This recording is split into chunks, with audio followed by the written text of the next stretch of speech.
I'm in pain. And nobody touched me. What are you looking at?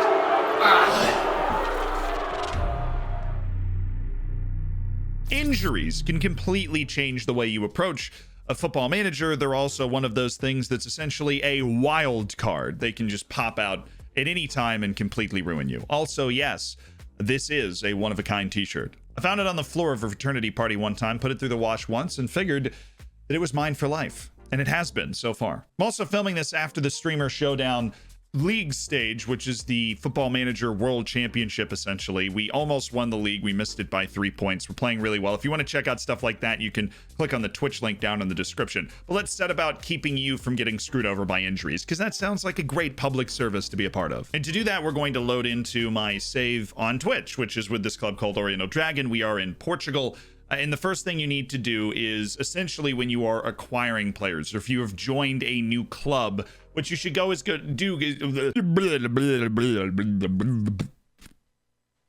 What you should do is go to injury history. On this page, you will be educated about the injury history of your entire team. You can scale back seasons at a time, and it's sorted automatically for you by severity, so you can see which players get hurt the most in certain facets. For me, I like to sort by the actual players' names. You can see players that have troubles with injury history, and players, obviously, that aren't on this list or have maybe a one-off injury that is not indicative of a larger problem or not a concern for you. This is going to color the way that we approach essentially the rest of this video. You also, if you don't have the time to just look at words in a column, have a helpful most days missed in the last 12 months thing right across the top here, with Artur Hovsepian doing a wonderful job of missing essentially half the entire season. And if you were suspicious as you've been playing through, one of the hidden attributes in Football Manager is actually called injury proneness. I'm going to load up a different save because I don't want to spoil any other hidden attributes in my actual Twitch save, but I will show you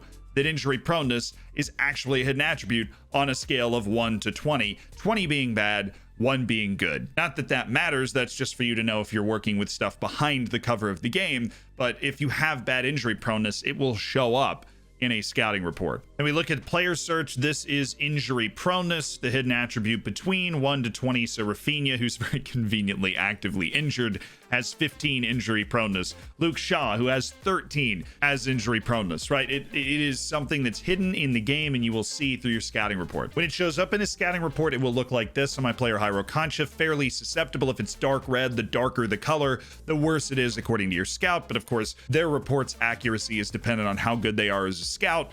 You understand that. If they have better judging player ability, it's more likely that they understand if the player is susceptible to injuries or not. You can also go to history on an individual player that you're about to sign, go to injuries, and you can see all of the injuries they've suffered in the past to decide whether it's a problem for you or not, or whether your scout is wrong, or whether the player just has other attributes in terms of physicality and things like natural fitness that help balance out the fact that they might be a little more prone to injury. Now that that is all established, you understand where to find it and everything else, what are the things you can do to try and reduce the injuries that you are receiving? The first most important thing is that if you go to your staff, you go to your medical team, and all of these spots are not filled, you are doing something horribly wrong. If you have youth teams that you're actually using, click down to the development center, go to staff, go to B staff, and then look at this side. And if these spots are empty like this, I'm not using my youth teams. Thank you for asking. But if they're open like this, then you want to fill those spots, because physios aid in the recovery from injuries, and sports scientists aid in the prevention of injuries. The more of these people you have, the better you're going to be at it. Full period, end, stop, whatever the phrase is. You would be shocked how many people do not do this. I promise we're going to talk about other more detailed things. There's another piece that fits into the category of cold, hard facts. And that's the idea of training intensity. Training intensity can come from two areas. First, you have your team training calendar, where you get a feel for how hard you're working your players. To understand how impactful this amount of team training is in particular, it's better to understand it by going to medical center, then risk assessment, and then you can see the training load that is on players. You can also see their fatigue level, which is important for diagnosing whether they might be in need of a rest, but that will come into play later when we get into more abstract injury prevention methods. Right now, you can look at the training load, so we are not overworking the team, and for some players, that training load is actually turning in at very light. So as long as you're not pile driving your team into the ground, it is definitely worth putting in a couple of extra training sessions on top of whatever your assistant is talking about to make sure that you get the most developmental time possible. If you're a fully professional team, about half the days of individual training should be completely full. I'm still working on more training tests, so I'll shut up about the rest of it for now. The other half of it is the individual training side, where we slide over to the individual training section, where if you click on a particular player, which you can filter out all of the players that say aren't in your senior team, find the guy that you're worried about, you click on him, and there is an intensity. Your physios will recommend an intensity level. Sometimes they're on the nose, sometimes they are not, but you can see a medical report on the normal skin in the bottom right that'll give you an idea of their overall injury risk. And so you can set that intensity to try and raise the amount of work that they are doing individually outside of the intensity of your team training. Hidden attributes such as professionalism, right, controversy, like the attributes you can see, such as determination and natural fitness, are going to determine, well, natural fitness is a little weird, but hopefully you get into that later. They'll determine how willing and able these players are to partake in more strenuous individual training activities on top of the team. Some guys you'll have to put on half to keep them from complaining. Other guys you'll have to put them on double to keep them from complaining about how low the workload is for the team. And while all those other mental attributes affect the willingness, the natural fitness affects the ability. The more natural fitness, the more able to rebound and recover quickly a player is. The higher that is, the more intensely they can train, and the faster they'll be able to bounce back from lots of matches and intense training. If you ever have that player that gets jaded when they play 2 matches in the same week, it's usually they have low natural fitness. I don't know why that sentence trailed off like that. It was ominous. But so is low natural fitness.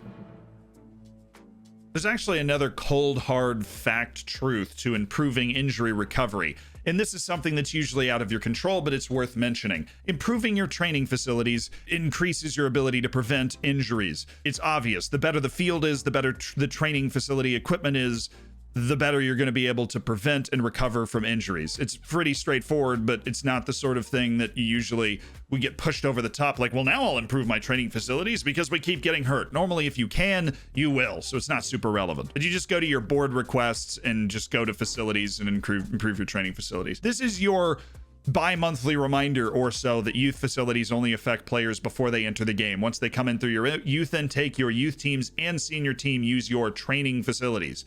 Don't use the youth facilities. Brain.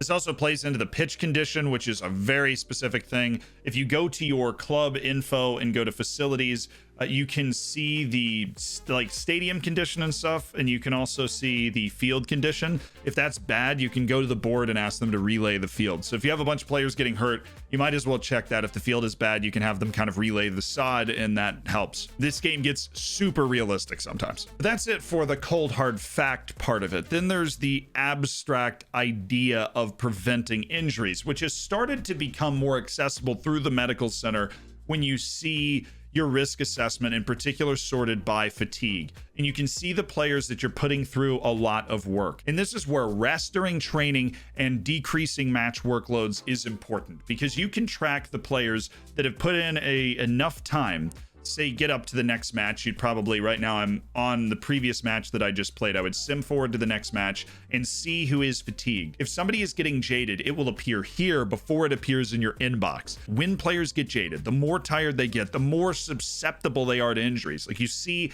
how susceptible guys that are on red overall match fitness, because they just played a match, they are at very high injury risk if you ran them out again right now. And so the more fatigued, more tired these guys are, cumulative and immediate, the more likely they are to get injured. You can prevent this by rotating. The art of rotating is getting the best team you can possibly get on the field possible while preserving the integrity of your team throughout the course of a season. There are plenty of people that rotate like madmen. I've met people that play Football Manager where they just swap out a literal set 11 for each game back and forth. That's the extreme version of this, but they do not have a lot of players get hurt because they only have a team for one game and a team for the next game and a team for one game and a team for the next game, and that's it. Those people are insane. Anyway, this is not just a long-term season strategy thing, but as you go through the course of a match, as players get more and more tired in a game, they're obviously much more likely to get hurt in the last 10 minutes than the first 10 minutes. So if a game is done and you've got a young superstar or an old superstar who's carrying your team and is absolutely crucial, you probably want to sub that guy off before he has risk of getting hurt. You also want to reduce the intensity of your tactics if you have a bunch of tired people at the end of a long run of matches. You just played 4 matches in a week or something insane like that, 3 matches in 7 days. You're at the end of that stretch, you're winning 2-0, or maybe even you're losing 3-0. Just reduce the close down intensity, right? You can see in your tactic the intensity of a tactic. And as I go in here and lower the closing down, the intensity of the tactic goes down, right? As I lower the tempo, the intensity of the tactic goes down, decreases the likelihood of injuries, and decreases the speed at which my players get tired. So if you can devise a low tempo possession tactic that doesn't close down as much, still may be able to play further up the field, but whatever you want to do to switch on for maybe when you're playing a worse team or when you need to give your boys a game off, essentially, but you want the most talented players out there, you could use that tactic for a half, then switch on in the second half, or go hard in the first half,